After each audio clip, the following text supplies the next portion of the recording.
Voilà, donc nous sommes réunis tous ensemble autour de la parole de Dieu et particulièrement donc le titre du message que je veux vous communiquer aujourd'hui, Nouvelle année et rapport nettoyé. Et rapport nettoyé. Nous allons lire un premier passage dans le psaume 103, dans l'Ancien Testament, au psaume 103 et à partir du verset 11. Nouvelle année, rapport nettoyé. Psaume 103, verset 11. Voilà ce que la parole de Dieu donc déclare.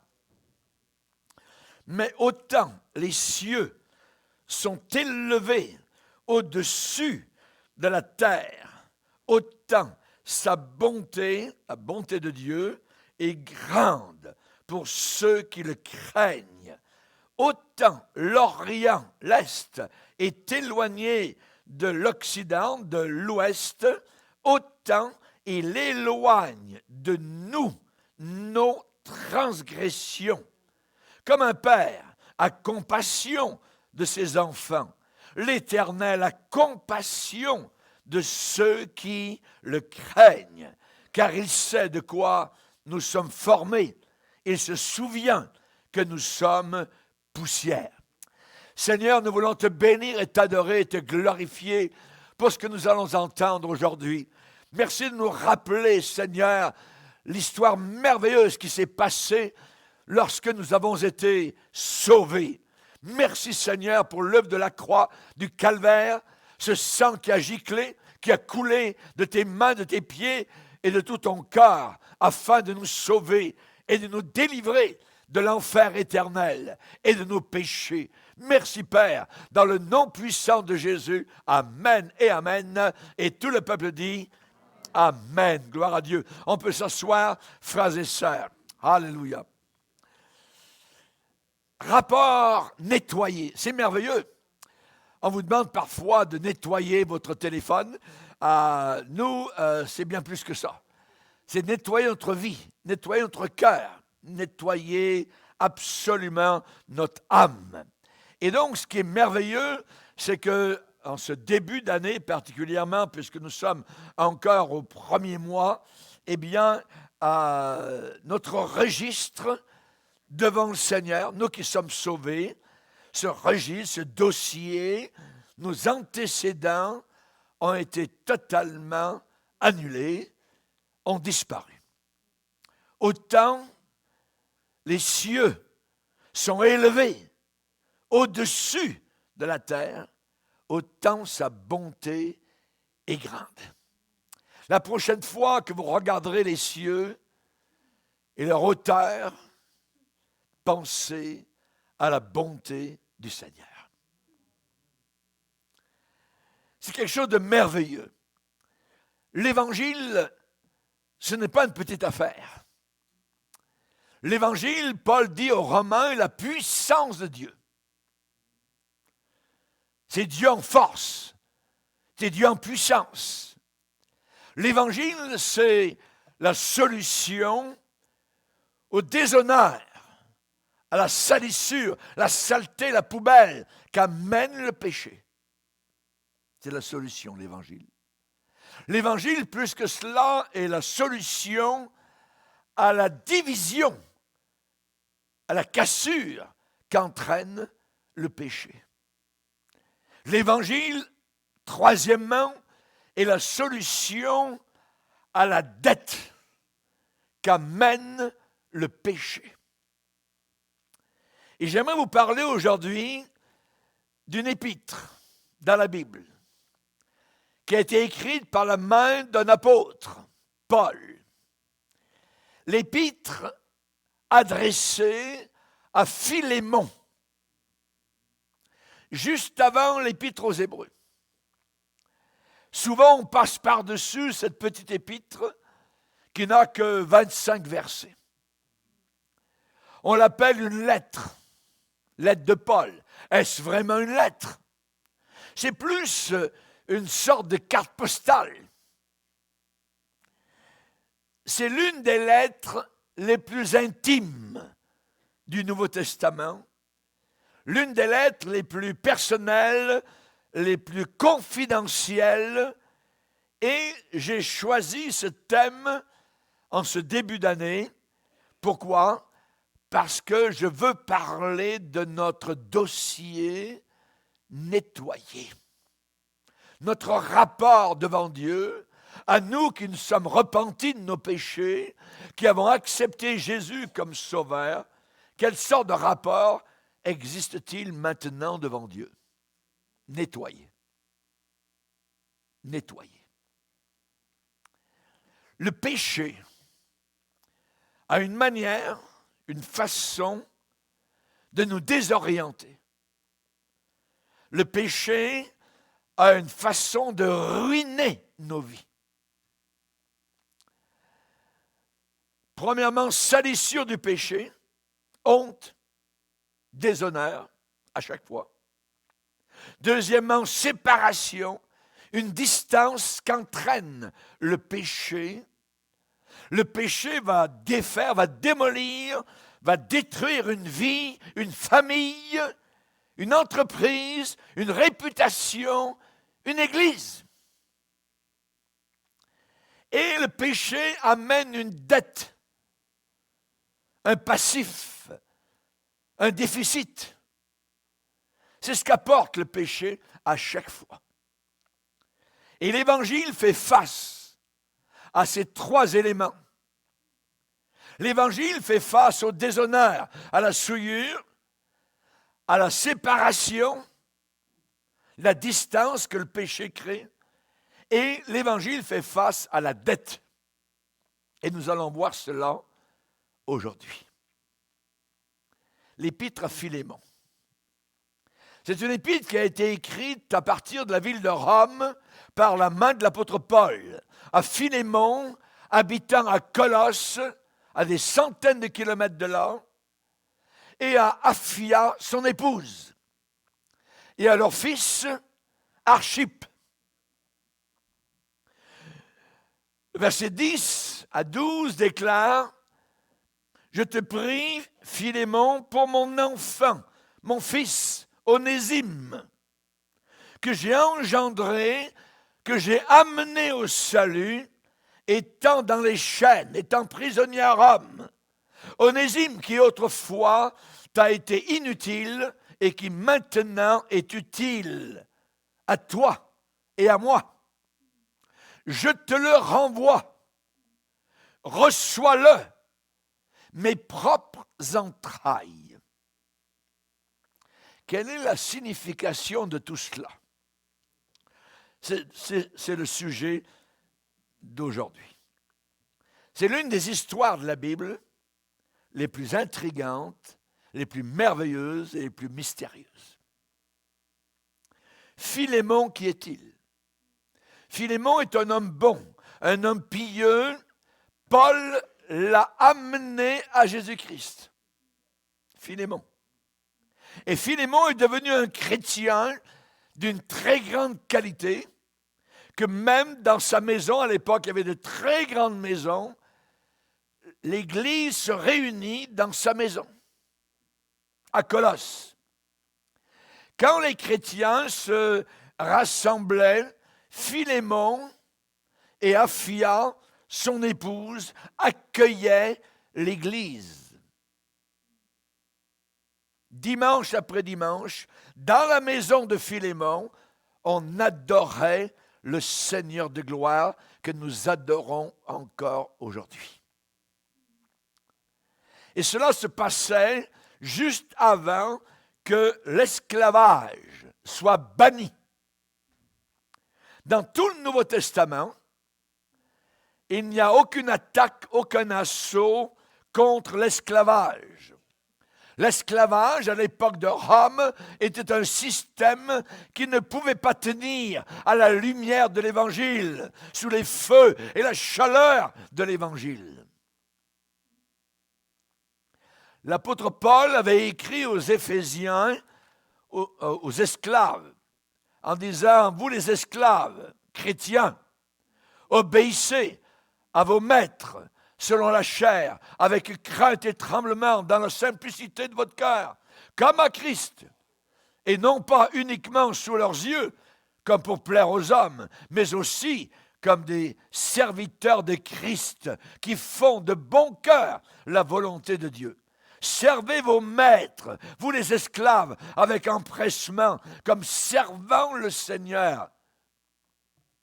Donc, nous voyons qu'il n'y a pas une attaque frontale de l'apôtre Paul par rapport à l'esclavage.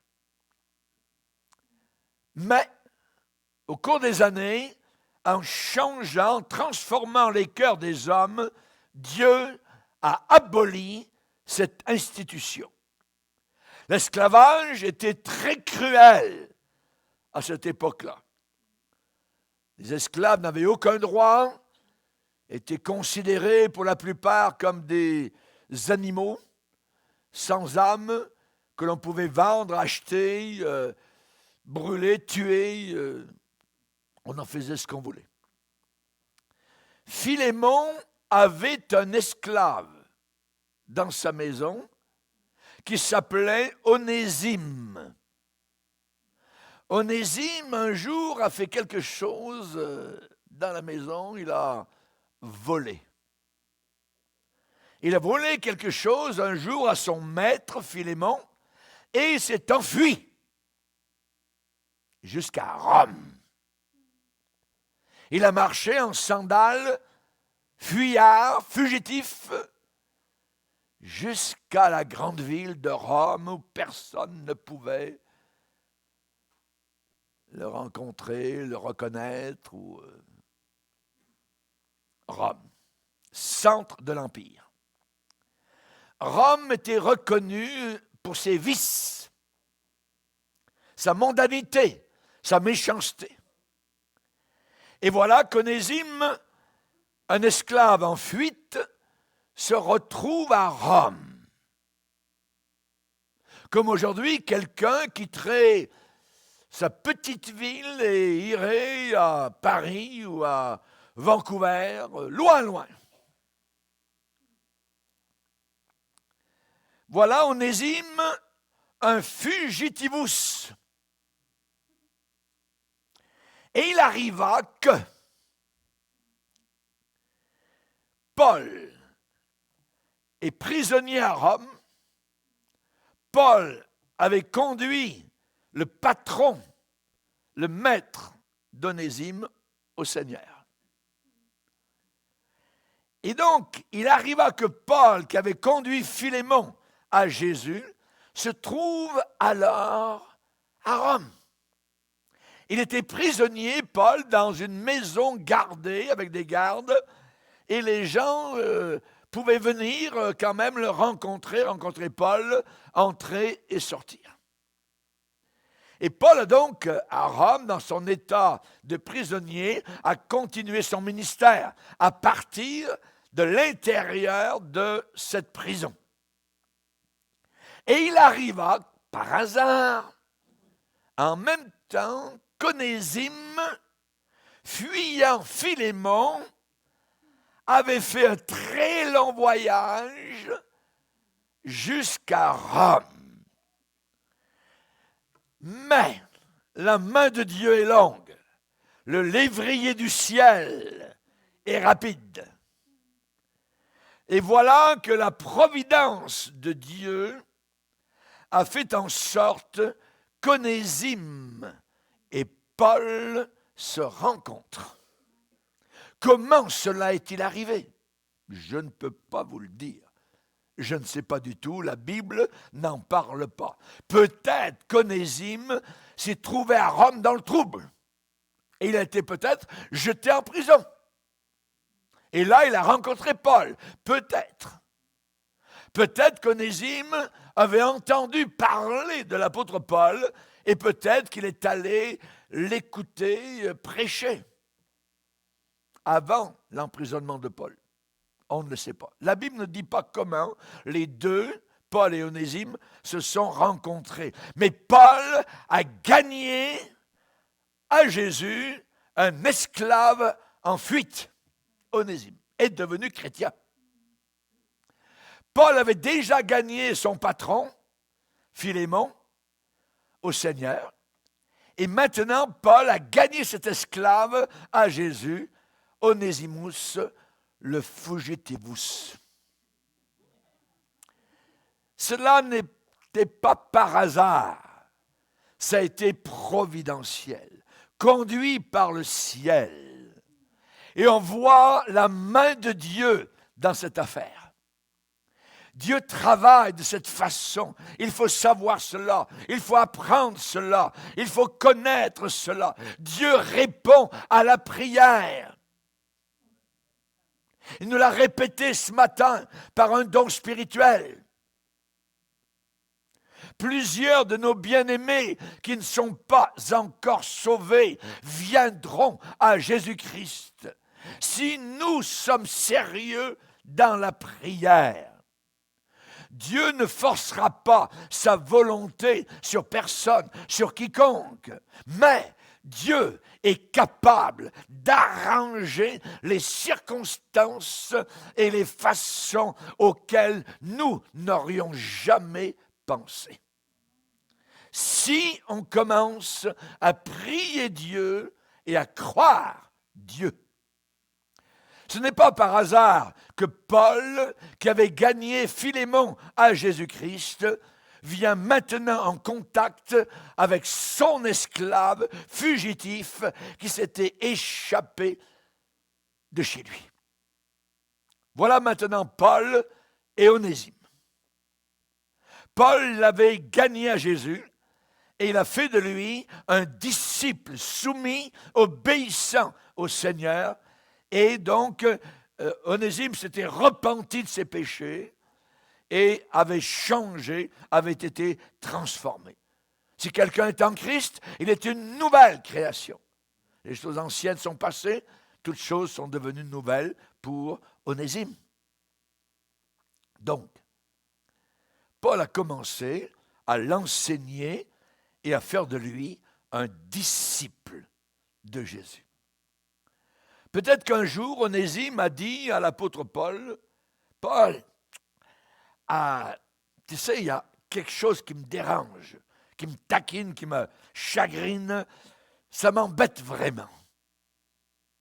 Ça m'embarrasse. » Oui, je vois que ça ne va pas bien avec toi, Onésime. Qu'est-ce qui ne va pas? Paul, je vais te le dire. Je suis un esclave en fuite. J'ai fui mon maître, qui s'appelle Philémon. Mais non seulement cela, Paul, c'est que j'ai volé certains biens, certaines choses de mon maître dans sa maison. Mais voilà, c'est que depuis que je suis devenu chrétien, je n'arrive pas à avoir la paix. Je ne dors pas bien. D'après toi, Paul, qu'est-ce que je dois faire? Paul le regarde et répond. Il faut que tu retournes chez Philémon. Il faut que tu règles cela avec Philémon. Tu veux dire que je dois retourner chez lui? Oui. Mais Paul, tu ne comprends pas qu'un esclave n'est rien d'autre qu'un simple outil sur deux pieds. Tu ne comprends pas tout ce qu'il a le droit de me faire. Un esclave en fuite risque la mort. Il peut me faire mourir. Et en plus, ce que je lui ai volé, je ne l'ai plus. J'ai tout dépensé. Tout est parti, perdu, gaspillé. J'ai tout dilapidé à Rome. Si je retourne, il peut mutiler mon corps. Il peut me tuer. Il peut me marquer au fer rouge. Penses-tu, Paul, qu'il faut vraiment que je retourne à Colosse, chez Philémon? Oui, Onésime, il faut vraiment que tu retournes. Laisse-moi te dire quelque chose. Cependant, Onésime, je connais très bien et personnellement ton maître. C'est moi qui les conduit à la foi en Jésus. Et je veux que tu retournes. Mais avant cela, écoute bien, Onésime. Je vais m'asseoir et je vais écrire une lettre et je veux que tu prennes cette lettre avec toi et que tu la gardes avec toi tout le long du voyage, ton voyage de retour, Onésime. Et quand tu vas arriver à Colosse, dans la maison, à la porte de la maison de Philémon, tu vas lui donner cette lettre dès ton arrivée là-bas. Tu n'auras pas besoin de parler pour toi, même la lettre va parler pour toi.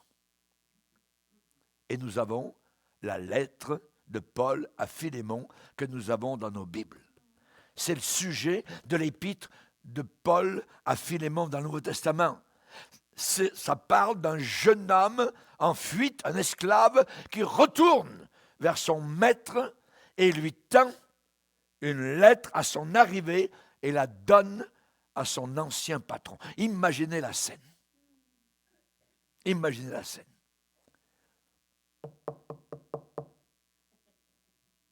Il y a un coup frappé à la porte. Philémon ouvre la porte et se présente et regarde. Ah! Tiens! Tu es revenu à la maison? As-tu du trouble? As-tu de la difficulté? Afia, chérie, viens-t'en, tu ne sais pas qui est à la porte.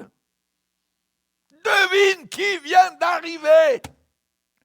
C'est Onésime, notre esclave. Il est de retour. Il est revenu de lui-même. Onésime dit à Philémon, s'il te plaît, lis cela. Lis cette lettre, Philémon. Qu'est-ce que ça? C'est quoi? Lis cela simplement, s'il te plaît. Philémon prend le rouleau, le parchemin, le déroule. Et il lit. Paul, prisonnier de Jésus-Christ, et le frère Timothée, à Philémon, notre bien-aimé, et notre compagnon d'œuvre, et à la sœur bien-aimée, Afia, et à Archippe, notre compagnon de combat, et à l'Église. Hé, Afia, viens-t'en. C'est une lettre de Paul. Onésime, comment connais-tu Paul? Où as-tu rencontré Paul? Comment le connais-tu? Eh bien, c'est que Paul, à Rome, m'a donné cette lettre pour toi. C'est lui qui m'a conduit à Jésus-Christ. Je suis sauvé. Je suis devenu chrétien. Et Paul m'a dit de te donner cette lettre. Voilà la situation. Voilà la situation. La lettre de Paul à Philémon est une illustration merveilleuse du salut. Dieu veut tellement que vous soyez sauvés qu'il a placé beaucoup d'illustrations, d'images du salut dans la Bible. Et ces illustrations sont incroyables, merveilleuses, renversantes, formidables. 3 choses dans cette lettre de Paul à Philémon. Que fait le péché? 3 problèmes. Le péché salit, le péché fait honte, le péché est un déshonneur. Deuxièmement, le péché divise, sépare, désunit, détache, éloigne et tient à distance. Et troisièmement, le péché crée une dette. Et Onésime avait ces 3 problèmes. Et tous les fils d'Adam, et vous et moi, qui ont vécu eh bien, nous avons ces trois choses sur nous. C'est une image de nous-mêmes. Un esclave, fugitif, fuyard, une image de nous, une illustration. C'est l'épître à Philémon. L'épître à Philémon. J'aimerais vous dire tout d'abord, premièrement, l'Évangile, c'est la solution unique. Pas la psychologie, pas les traitements humains, quoi que ce soit. L'Évangile de puissance est la solution à la souillure du péché. C'est la seule, il n'y en a pas d'autre. L'Évangile ôte, décape la tâche qui a été causée par le péché. L'Évangile seul est capable d'enlever la salissure, la honte et le déshonneur qu'ont créé le péché dans ta vie. Au verset 10 de Philémon, il est dit, Paul dit, « Je te prie, Philémon, pour mon enfant que j'ai engendré étant dans les chaînes. » Il parle d'Onésime, qui a été sauvé. Paul dit, il est mon fils dans la foi en Jésus-Christ. Je l'ai gagné à Jésus-Christ à Rome, quand j'étais prisonnier. Et je vais te demander une faveur pour Onésime, qui autrefois a été inutile et qui maintenant est utile à toi et à moi. Paul a le sens d'humour. Il fait un jeu de mots. Utile, inutile. Onésimus, ça veut dire utile. C'est ça que ça veut dire, utile. Qui autrefois t'a été inutile et qui maintenant est Onésimus. Vraiment, il porte vraiment son nom, il est utile maintenant. À toi et à moi. Onésimus, ça veut dire utile. Donc, un nom, au temps de la Bible, c'est une prière, c'est un souhait, c'est une prophétie, c'est une bénédiction. Si les parents, par exemple, voulaient que leur enfant devienne quelque chose de particulier dans la vie, ils choisissaient un nom qui convenait à cela, qui disait cela. Le nom avait un sens donné, une direction donnée. Et donc, ce petit garçon, quand il est né, ils l'ont appelé Onésimus, qui veut dire utile. Utile. Et Paul a déclaré à Philémon, il a joué sur les mots, il a dit utile, Onésimus, utile, il l'a été. Utile, dans le passé, a été inutile. Mais maintenant, utile et précieux pour toi et moi. Je te le renvoie, reçois-le, lui, mes propres entrailles. Ceux qui sont perdus sont devenus comme Onésime, inutiles. Inutiles. La Bible dit, Romains 3, il n'y a pas de juste. Aucun n'est juste. Il n'y a pas de juste. Pas même un seul. Nul ne comprend. Nul n'est intelligent. Nul ne cherche Dieu. Tous, T-O-U-S, sont égarés. Tous, T-O-U-S, sont pervertis. Ça veut dire tous sont sortis du chemin et sont devenus inutiles, sans profit. Ça va servir à quoi de gagner le monde entier si tu perds ton âme? Dieu dit que chaque pécheur est exactement cela. Inutile. Nous sommes comme cet esclave fugitif. Nous sommes inutiles. Mais Dieu nous a créés pour le servir, pour être à son service. Et nous devons devenir esclaves du Tout-Puissant. Mais dans le péché, dans notre rébellion, dans notre incrédulité, nous sommes des esclaves inutiles. Nous sommes des fugitifs.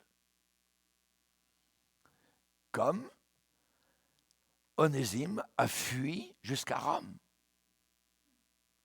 Vous pouvez fuir très loin, faire le tour de la terre, mais là, vous allez revenir au même point.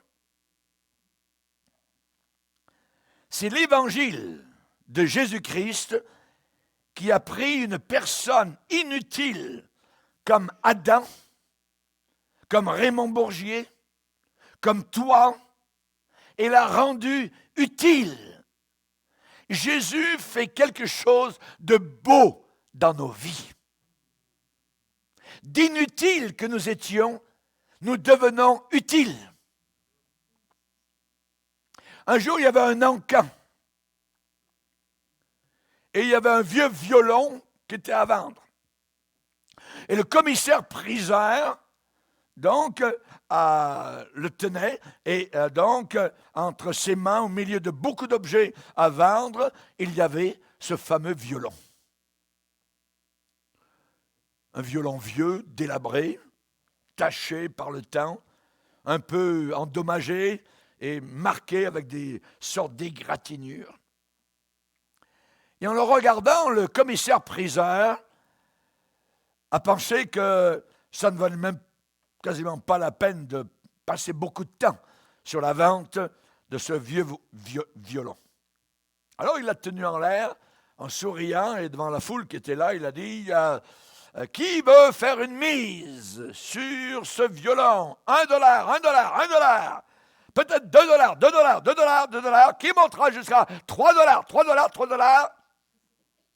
$3 une fois, $3 deux fois, ça va partir pour $3. Et soudain, l'homme s'est arrêté. Et au fond de la salle, un homme aux cheveux gris s'est levé, est venu sur le devant et a saisi l'archet du violon, a secoué la poussière du vieux violon, a serré un petit peu les cordes qui étaient détendues, qui étaient lousses, et il a commencé à jouer une mélodie si belle, si pure, si douce, comme celle que chantent les anges. Puis, la musique a cessé. Et le commissaire-priseur, l'encanteur, avec une voix basse et tranquille, qui veut faire une mise sur ce vieux violon? Et il a élevé le violon et l'archet devant la foule qui était là. $1000. Qui dira plus? $2000. Quelqu'un dans la foule a levé la main. $3000. $3000 une fois, $3000 deux fois, $3000 trois fois, adjugé, vendu. Les gens ont applaudi. Et ils ont acclamé avec joie. Certains ont pleuré. Et d'autres ont dit, on ne comprend pas vraiment ce qui a changé, ce qui a transformé la valeur de ce violon en quelques instants. De $1, il a été vendu à $3000. La réponse est arrivée rapidement. Quelqu'un dit, l'attouchement de la main du maître. Le violoniste était là. Il y a beaucoup de personnes qui ont une vie qui n'est pas ajustée, qui n'est pas syntonisé, qui n'est pas réglé, et dont les cordes sont lousses, desserrées, défaites, lâches, désaccordées, complètement déréglées. Une sorte de mélange de soupe affreux, amer. Bouteille de vin, dose de drogue, le gambling, le jeu, les femmes, la pornographie. Et la personne continue à voyager dans la vie comme cela. L'encanteur lui a dit, adjugé une fois, adjugé 2 fois, et c'est presque fini, vendu. Mais le maître est arrivé soudainement, et la foule insensée n'a pas compris ce qui s'était passé. La valeur d'une seule âme, le changement apporté par l'attouchement de la main du maître violoniste qui était là dans la foule. Aujourd'hui, tes cordes sont-elles toutes lousses, détachées? Le maître est là. Il veut te prendre. Il veut ajuster les cordes. Et il va faire sortir de toi une musique merveilleuse. Alléluia. Voilà.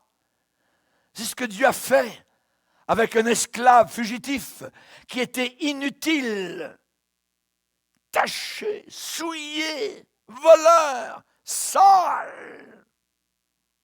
La Bible dit qu'il n'y en a aucun qui fasse le bien, pas même un seul. Mais on peut devenir utile. L'Évangile, c'est la seule solution à la souillure, à la saleté du péché. Dieu de dire, si vos péchés sont comme le cramoisi, ils deviendront blancs comme un champ de neige.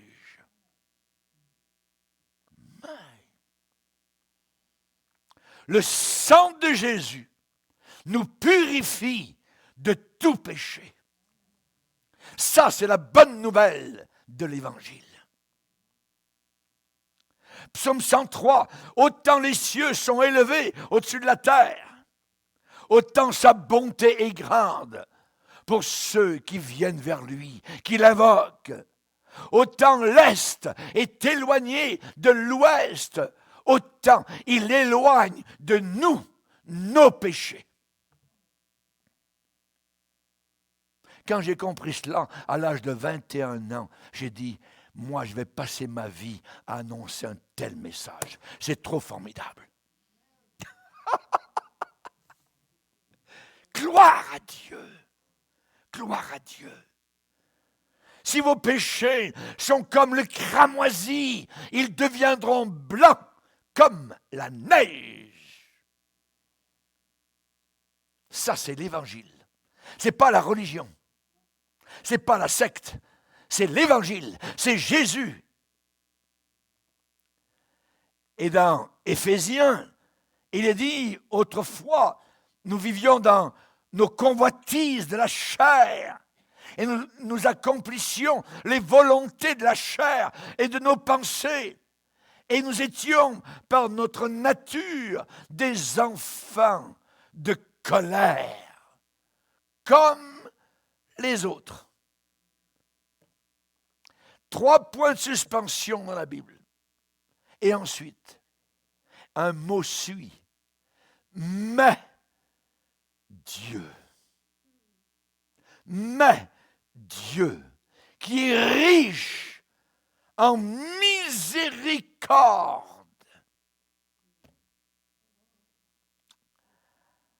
à cause, non pas de l'amour, du grand amour dont il nous a aimés.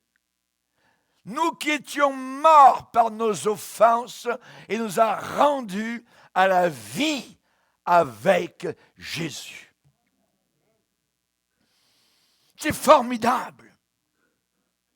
Nettoyé, purifié, lavé. Deuxièmement, non seulement l'Évangile est la solution, la seule, à la souillure du péché. Deuxièmement, l'Évangile est la solution à la séparation, à la division, à la distance qu'amène le péché, qu'apporte le péché. L'Évangile, c'est le contraire. L'Évangile rassemble, l'Évangile réunit, l'Évangile rapproche, l'Évangile ramène. Philémon, dit Paul, ton esclave, je te le renvoie. Reçois-le. Non plus comme un esclave, mais comme un frère en Christ. Il est sauvé. Reçois-le. L'Évangile a affaire avec la division, la distance, la séparation qu'entraîne le péché. Et Paul va dire à son patron, à Philémon, il a été séparé de toi pour un temps, afin que tu le recouvres, ça veut dire que tu le reçoives, que tu le retrouves pour l'éternité. Le patron et l'esclave sauvés. Les deux. Et Paul va dire à Philémon dans la lettre, Philémon, écoute bien, si donc tu te tiens pour mon ami, tu dis que tu es mon ami, que tu es mon partenaire, reçois-le comme moi-même. Reçois-le comme si tu me recevais. Philémon, je veux que tu reçoives Onésime comme tu me recevrais moi-même. Philémon, je veux que tu le traites comme tu m'aurais traité moi-même. Onésime était un esclave fugitif. Il aurait pu être mis à mort. On ne riait pas au premier siècle avec les esclaves. Un esclave en fuite, si le patron le retrouvait, c'était la mort. Il n'y a pas de meilleure illustration dans la Bible, dans toute la Bible, que la mort de substitution de Jésus-Christ à la croix du Calvaire. Saviez-vous que Dieu m'a reçu, m'a sauvé, moi le fugitif, m'a bien traité, parce que Jésus-Christ a demandé cela au Père. Reçois le bien, Père.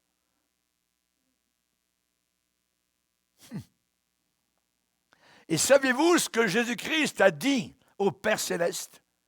Père, Raymond Bourgier était un esclave fugitif, inutile, pas intelligent, qui ne comprenait pas, qui ne cherchait pas Dieu, qui était égaré, perverti, qui était sorti du chemin.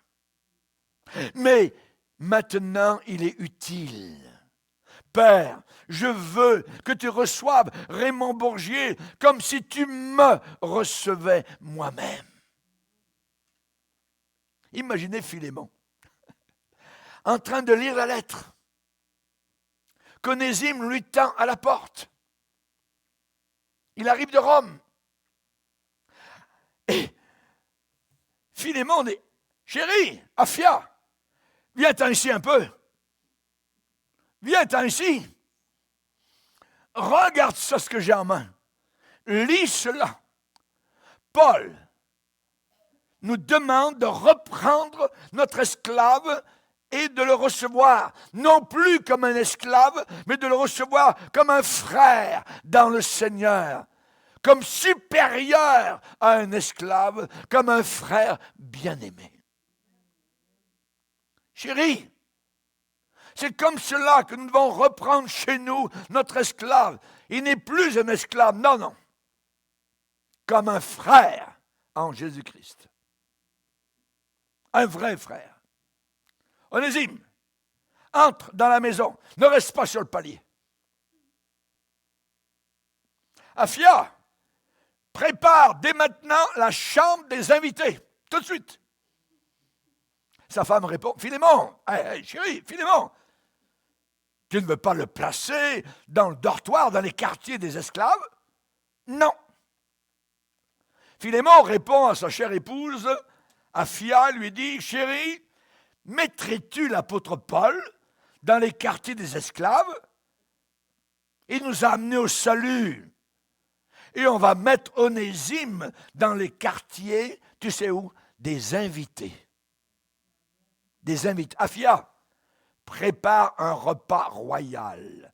On va recevoir Onésime comme si on recevait l'apôtre Paul en personne.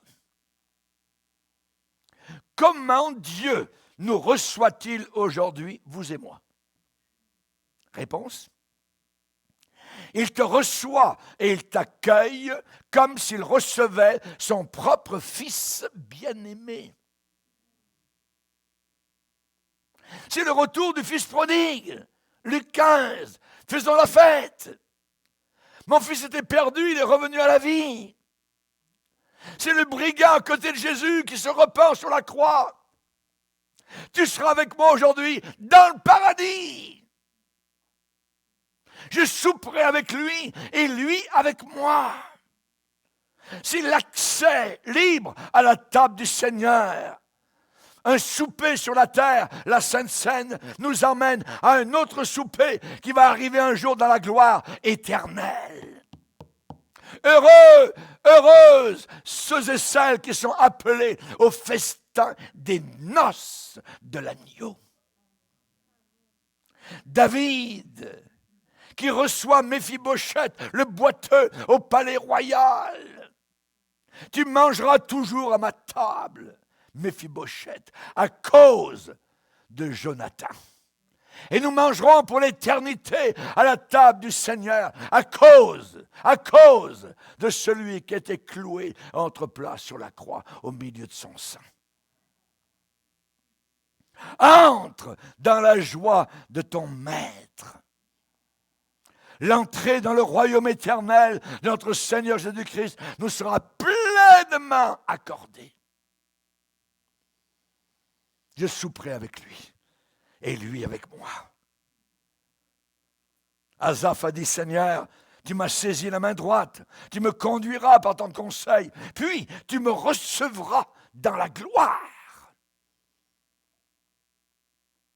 Il a reçu l'aveugle Bartimée. Il a reçu Zachée, le voleur. Il a reçu Marie-Madeleine qui vendait son corps sur les trottoirs et les rues du nord d'Israël. Il a reçu Nicodème, le pharisien religieux mais perdu.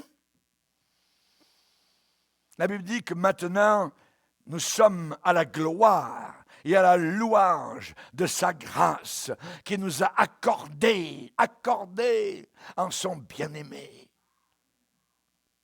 Nous sommes acceptés, reçus à cause de son Fils, Jésus. Jésus a dit, Père, moi je suis en eux et toi tu es en moi, afin qu'ils soient parfaitement un.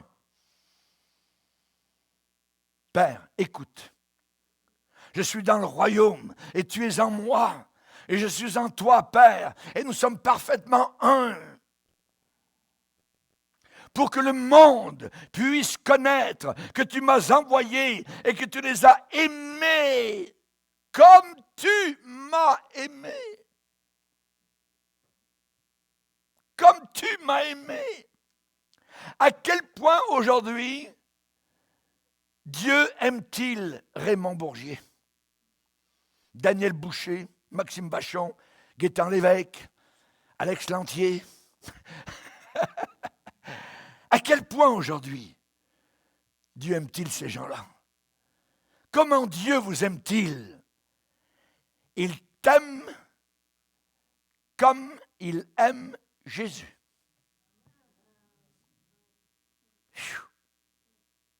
Est-ce possible? Comment Dieu vous reçoit-il? Vous qui êtes en Christ, il vous reçoit comme il reçoit Jésus-Christ. Nous sommes ses frères et ses sœurs. Même, pasteur, vous me dépassez. Oui, peut-être ça nous dépasse, mais c'est la réalité. Proche, je dirais si proche de Dieu, je ne peux pas être plus proche, parce que dans la personne du Fils de Dieu, je suis aussi proche que lui l'est dans le Père, l'est du Père. Précieux, nous le sommes. Si précieux à Dieu, je ne peux pas être plus précieux, parce que dans la personne du Fils de Dieu, je suis aussi précieux que lui peut l'être aux yeux du Père.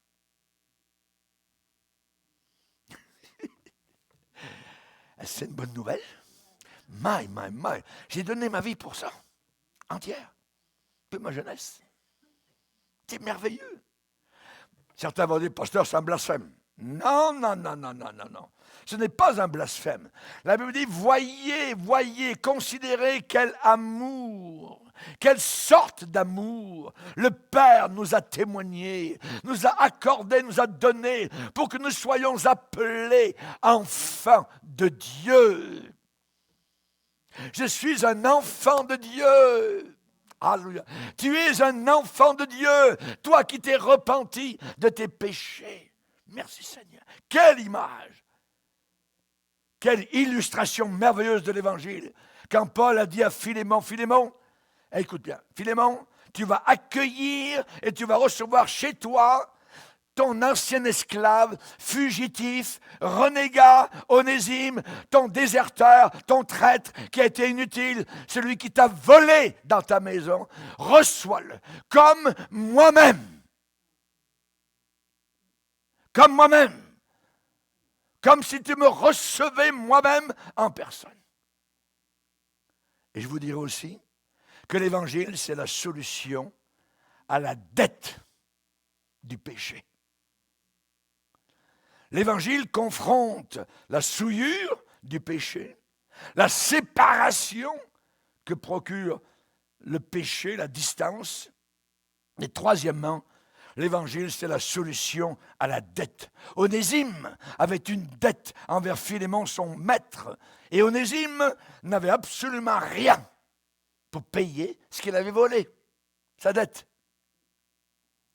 Et si vous êtes sauvés, vous qui m'écoutez aujourd'hui, voici le verset qui vous place les deux pieds dans le terrain de la louange. Paul dit à son patron, à son maître, Paul dit, Philémon, écoute bien, si Onésime, ton esclave, t'a fait quelque tort, ou s'il te doit quelque chose, si tu estimes avoir été lésé par lui, mets-le sur mon compte. Gloire à Dieu. Porte-le sur mon compte. Je vais payer pour lui.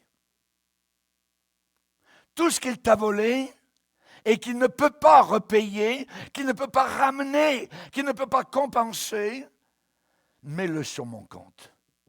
Moi, je vais payer, dit l'apôtre Paul. En fuyant au départ de chez Philémon, son maître, en partant de chez Philémon, Onésime avait commis peut-être un vol, une extorsion, un larcin. Et Onésime, à Rome, avait avoué cela à l'apôtre Paul. Donc Paul a proposé au maître, Philémon, de lui rembourser complètement, totalement, tout le tort qui avait été causé par son esclave fuyard Onésime. Et Paul était devenu le père spirituel maintenant d'Onésime, qui s'était converti à Jésus. Et donc, Paul s'est porté caution pour Onésime. Une garantie d'engagement, l'exécution d'une obligation. Mets-le sur mon compte. Je vais repayer tout ce qu'il te doit, tout ce qu'il t'a volé. Moi, Paul, je l'écris de ma propre main, je paierai. Alléluia. Gloire à Dieu. Je paierai. Regardez bien la croix. Je paierai pour lui. Je paierai pour elle. Je paierai. C'est exactement ce que Jésus a dit à mon sujet. Père, Père. Et mon bon Dieu, mais c'est le renégat. C'est un traître, c'est un déserteur. Mais je veux que tu le reçoives comme tu me recevrais. Il était inutile. Mais maintenant, il s'est repenti. Il est changé radicalement. Et Paul va dire, s'il te doit quoi que ce soit, mets-le sur mon compte. Mets-le sur mon compte. À partir d'aujourd'hui, ce premier mois de l'année, vous pouvez commencer une vie tout à fait neuve et nouvelle. Avec un rapport nettoyé, avec un dossier tout net, sans aucune dette. Pourquoi? Parce que tout a été payé à la croix. Il a tout payé. Et même si vous pouviez vivre 120 ans, vous n'arriverez jamais à améliorer quoi que ce soit de votre état devant Dieu. Vous êtes accepté à cause de celui qui a payé la dette à Golgotha. Merci Seigneur. Chaque tâche, chaque souillure, tout le flou, tout le brouillard, ont tous été placés sur le compte de Jésus-Christ. Toute ma saleté, ma souillure, mes mensonges, mes impuretés, tout a été placé sur lui. Il est devenu péché. Lui qui n'a commis aucun péché. Imaginez. Il a tout payé, alors je lui dois toute ma reconnaissance. Le péché avait laissé sa tache cramoisie. Il a tout lavé. Blanc, blanc, blanc, plus blanc que neige. Maintenant, je le suis devant Dieu et je le serai pour l'éternité. Est-ce une bonne nouvelle? Gloire. Quand j'ai compris ça, j'ai dit, je donne ma vie pour ça. Je quitte la marine, je quitte l'hôtel où je travaillais en Nouvelle-Calédonie, je me donne totalement pour ça, parce que c'est trop merveilleux. On a des astronautes qui sont allés sur la Lune, quand ils sont revenus sur la Terre, ils ont dit, on va prêcher l'Évangile maintenant. Tu as jeté, Seigneur, au fond de la mer, tous nos péchés. Michée 7, 19. Et ensuite, devant cette mer, Dieu a placé des pancartes partout, et elles ont toutes le même mot, pêche interdite. N'essayez pas de ramener vos péchés. Ils sont engloutis dans la mer de l'oubli. Ne laissez personne vous intimider à cause de votre passé si vous êtes venu à Jésus. Qui accusera les élus de Dieu? Dieu nous justifie. Ça veut dire qui placera quoi que ce soit à la charge des élus de Dieu? Nous sommes justifiés. Qui osera encore accuser les élus de Dieu? Dieu lui-même nous déclare justes. Nous sommes acquittés. Qui pourra nous condamner? Jésus est mort sur la croix. Bien plus, il est ressuscité et il est ici maintenant au milieu de nous. Il est à côté de toi, toi qui nous écoutes sur ton téléphone ou à la télévision. Il est là, il est ressuscité pour toujours. Il intercède pour toi, en ta faveur. Jésus est mort. Qui pourrait nous condamner? Bien plus, il est ressuscité, il est à la droite de Dieu et il intercède pour nous. Aucune condamnation pour ceux qui sont en Jésus-Christ. Dieu vous appelle comment? Il vous appelle du nom de juste. Vous êtes un juste. Essayez de trouver quelque chose de mieux que cela dans le monde. Il n'y a rien qui existe d'aussi beau, d'aussi puissant que cela. Vos dettes entières sont toutes payées, remboursées pleinement, totalement, acquittées, absous, pardonnées, déchargées, libérées. Tout est réglé avec Dieu grâce au précieux sang de Jésus qui a coulé à la croix. Merci Seigneur. Satan est l'accusateur des frères. Ah oui, il va essayer. Mais qui accusera les élus de Dieu? Dieu nous justifie. Ne donnez pas accès au diable.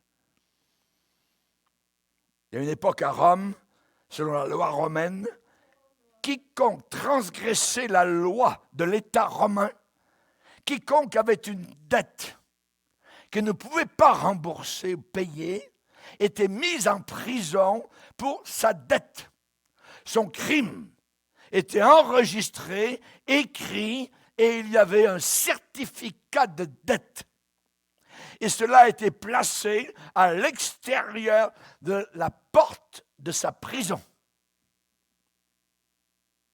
La personne restait en prison jusqu'à ce que la dette soit finie d'être payée. Et quand la personne avait tout remboursé, alors les Romains écrivait un certificat de reconnaissance de dette en un seul mot. Annulé. Payé. Et il le donnait, ce certificat, à la personne. Parce que ça disait, tout est remboursé, tout a été payé. C'est exactement le même mot que Jésus a prononcé du haut de la croix. Tetelestai! Qui veut dire, c'est fini, tout est payé, tout a été accompli. Et il a baissé la tête. Et le voile du temple à Jérusalem s'est déchiré de haut en bas. Maintenant, nous avons accès libre dans la présence du Père Céleste à cause de l'homme du calvaire. Alléluia, merci Seigneur. Et c'était le même mot en grec qui était écrit sur un certificat de dette quand toute la dette était remboursée, payée. Tetelestai. Tetelestai, tout est payé. Jésus a tout payé. Tout est accompli. Et je possède le certificat de la dette payée dans mon cœur et dans mon âme. C'est un coffre-fort. Et le diable aimerait rentrer dans ce coffre-fort et enlever, évidemment, ce certificat de dette payée. Mais tout est payé. Pourquoi? Parce que mon nom est inscrit là-haut sur le livre de vie de l'agneau. Et ton nom aussi est inscrit là-haut, dans le livre de vie, dans le coffre-fort du Seigneur. Alléluia, gloire à Dieu. Baissons nos têtes et prions le Seigneur. Seigneur, nous possédons le certificat de la dette payée dans notre cœur, dans notre âme, dans notre rapport céleste. Et comme Onésime, nous pouvons aller maintenant vers toi, Père Céleste. Le voile a été déchiré, la route est ouverte, les portes ne sont pas entrouvertes, mais pleinement ouvertes à quiconque vient vers toi. Seigneur, merci. Merci, Seigneur, à cause de ton Fils Jésus, notre frère céleste, qui du haut de la croix a dit d'une certaine manière, Père, maintenant, tout ce que Raymond Bourgier te doit, mets-le sur mon compte. Alléluia. Merci Seigneur. Que tu es bon Seigneur. Merci d'avoir payé totalement, pleinement, avec tes gouttes de sang, Seigneur, toutes nos dettes. Alléluia. Que ton nom soit glorifié. Merci Seigneur pour le précieux livre de Philémon dans la Bible. Ah Seigneur, tout ce que Jésus a fait en notre faveur, c'était pour nous. Merci Seigneur pour l'évangile. C'est la puissance de Dieu pour le salut de quiconque croit. Merci Seigneur pour cette merveilleuse histoire de Paul, d'Onésime, de Philémon. Merci Seigneur, cette grande bénédiction que nous recevons maintenant dans chacun de nos cœurs. Jésus, tu as tout payé. Merci Seigneur, merci Seigneur. Maintenant, nous te devons tout Seigneur. Nous sommes à toi. Ah, nous sommes tes esclaves d'amour. Nous voulons te servir. Nous sommes à tes pieds. Nous désirons Seigneur accomplir ton unique volonté qui est bonne, qui est agréable et qui est parfaite. À toi soit toute la gloire. Amen et amen. Et tout le peuple dit Amen. Levons-nous ensemble, frères et sœurs. On va bénir.